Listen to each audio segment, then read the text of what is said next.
I guess the best place to start is the beginning. Back when I was 13, I lived on my computer. I'm not exaggerating. While other kids were sneaking out to drink cheap vodka or hook up in the back seats of their parents' cars, I was hunched over a glowing monitor, half blind from staring too long at message boards and multiplayer lobbies. It was lonely, sure, but loneliness is easier when you convince yourself everyone else is living in a world you'll never belong to. Online, I could pretend. I could be wittier, braver, smarter, hell, even taller. No one could see how awkward I was, how greasy my hair got, how my voice cracked like a broken radio signal when I spoke. That's when I met Cal. At first, it was just random banter in a late-night horror game forum. He replied to one of my posts about creepypasta stories. Something about how most were garbage, except for the ones that almost sounded like they could be true. His username was simple, _caliber_13. No edgy anime avatar, no wall of GIFs and sparkly signatures, just a default gray icon and a handful of thoughtful comments. I don't know why I answered him, but I did. One reply turned into a back and forth, and before long, we were messaging outside the forum. Then voice calls, then video. It's strange, looking back, how fast I trusted him. Maybe because he never pushed for anything. He never teased me when I stammered, never asked for pictures I wasn't comfortable sharing, never seemed bored when I went off on one of my tangents about the dumbest stuff. He was safe. By the time I was 15, Cal was the closest friend I'd ever had. Over the years, we grew up together, digitally at least. I remember his laugh, this low, gravelly chuckle that always sounded like it belonged to someone older. He claimed he was only a year ahead of me, but I never pressed him on it. It didn't matter. We shared everything. My first heartbreak, he was the one who stayed up with me on voice chat until sunrise, telling me the girl didn't deserve me anyway. His first job, he streamed his shifts in a dead-end convenience store so I could keep him company while he mopped the same yellowing tiles over and over. And then, like these things often go, life got in the way. College, jobs, relationships.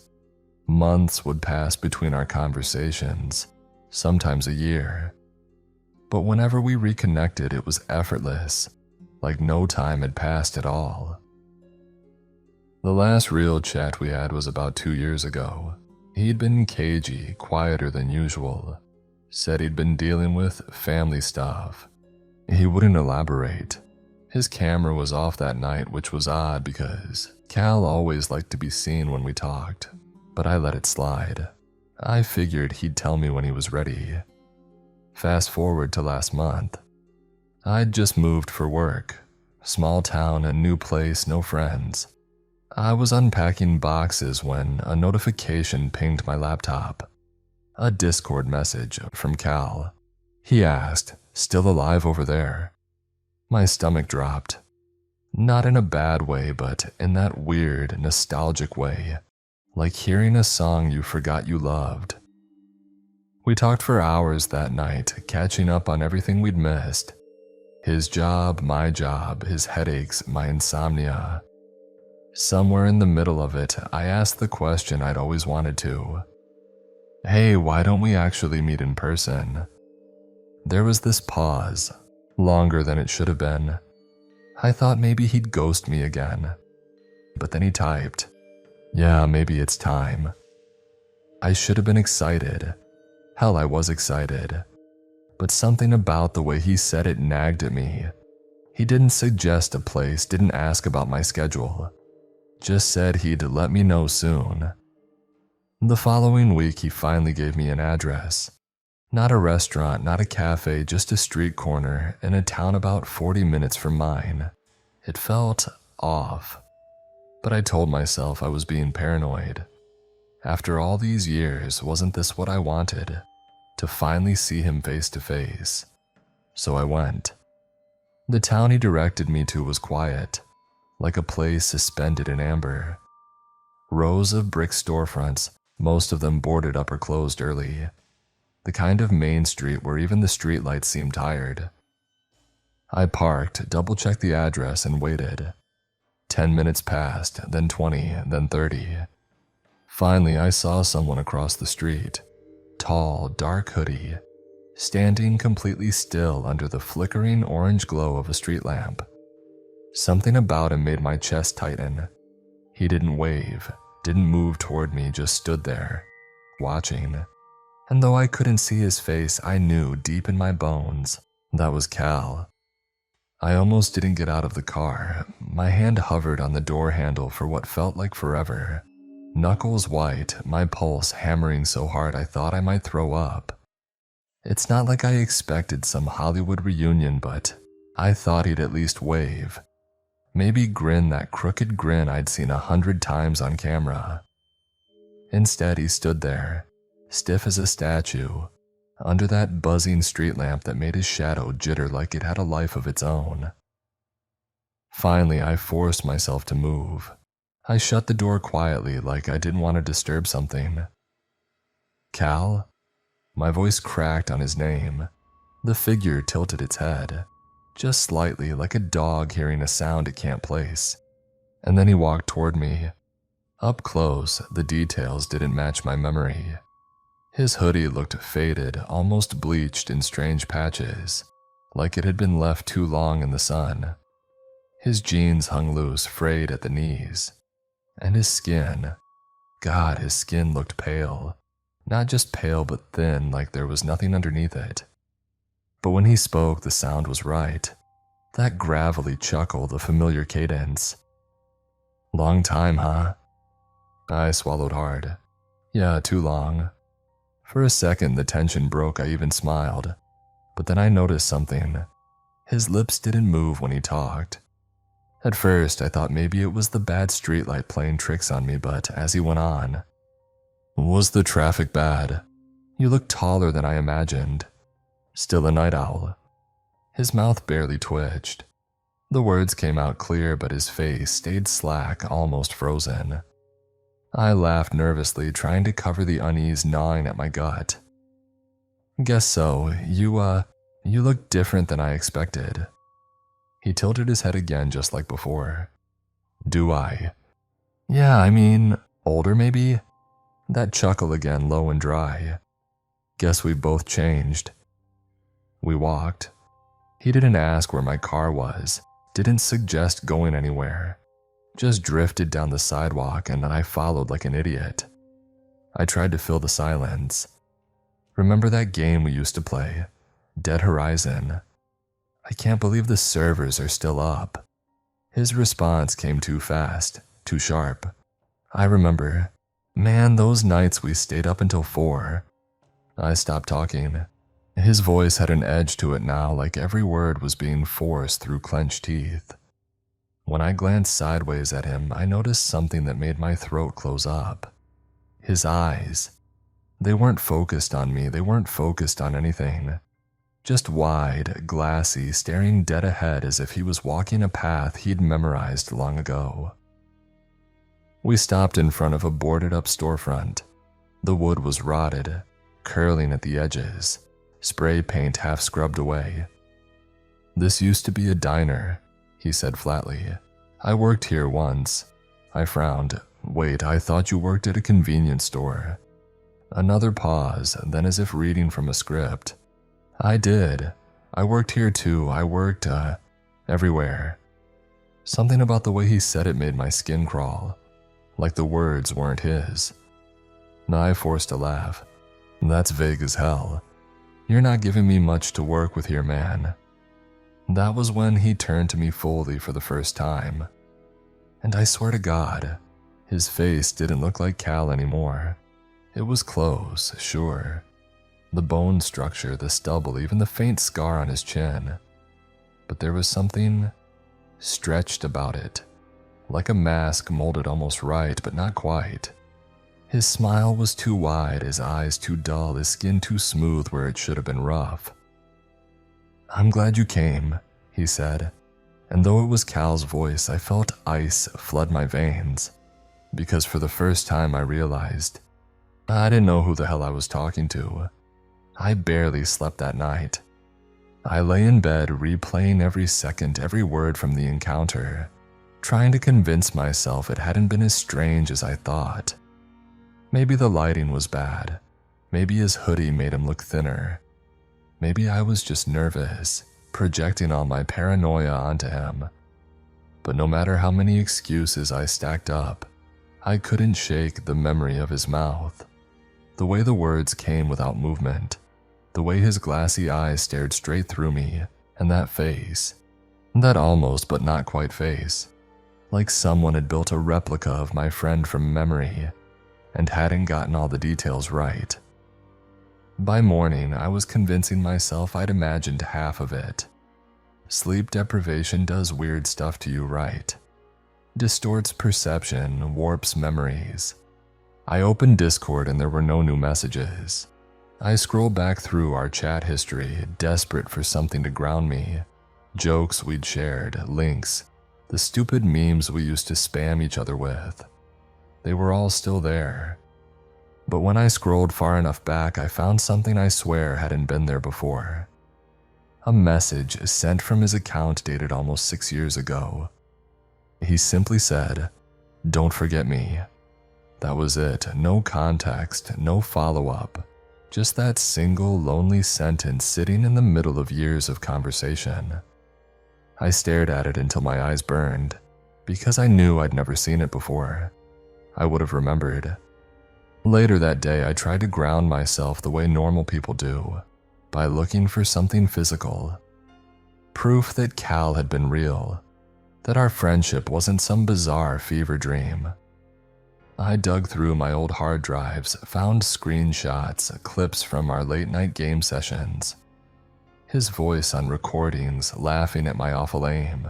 His webcam feed in the corner, blurry and pixelated, but undeniably him. But the deeper I searched, the stranger it got. Some files wouldn't open. Others played with corrupted audio, his voice warbling and stretched, syllables drawn out until they sounded like groans. And in one folder, a place I didn't remember ever saving anything, I found a video file titled cal_lastchat.mp4. The timestamp said it had been created 2 months ago. I hadn't talked to him in 2 years. I clicked it open with shaking hands. The footage was dark, grainy. Cal sat in his bedroom, the one I remembered, with the peeling posters and slanted blinds. He was staring at the camera, unmoving, his face slack, eyes glassy. For nearly a full minute he didn't blink, didn't speak, and then without his lips moving, that gravelly voice filled the speakers. "You said you wanted to meet." I slammed the laptop shut so hard I thought I cracked the screen. For the rest of the day I couldn't focus, couldn't eat, couldn't convince myself of what was real anymore. Had I imagined him? Had I fabricated this friendship across my entire adolescence? Was I so lonely that I'd built a person out of scraps of forums and voices and late-night dreams? I even Googled his old username, _caliber_13, hoping to find old forum posts to prove he wasn't just some figment of my mind. But every thread where he'd once replied was gone, deleted, scrubbed, like he'd never existed. That night I lay awake in the dark, sweating through my sheets. I picked up my phone more than once, thumb hovering over his name in Discord. Every time I stopped myself. What was I even going to say? "Hey, did you mean to look like a mannequin wearing my friend's skin last night?" Around 3 in the morning, just as I was drifting off, I heard the notification ping. One new message. It was Cal. "Do you still want to know the truth?" My mouth went dry. I didn't type a response. I just stared at those words, the cursor blinking in the silence of my room. And then, "Meet me again." The second meeting wasn't my idea. I told myself I wouldn't go, that I'd block his account, delete Discord, and bury my old hard drives and just forget it all. But at 3 in the morning, his message still glowed on my screen. I couldn't resist. I needed answers. The address he gave this time wasn't a street corner. It was an old park on the edge of town. I remembered driving past it once, the rusted swing set jutting out of the weeds like bones. I went just after dusk when the last light was draining from the sky. The park was empty, silent except for the insects thrumming in the grass. He was already there, sitting on the swing. The chains creaked as he swayed gently back and forth, his sneakers scuffing the dirt. He didn't look up until I was only a few steps away. "Hey," he said, and for the first time his lips actually moved with the word.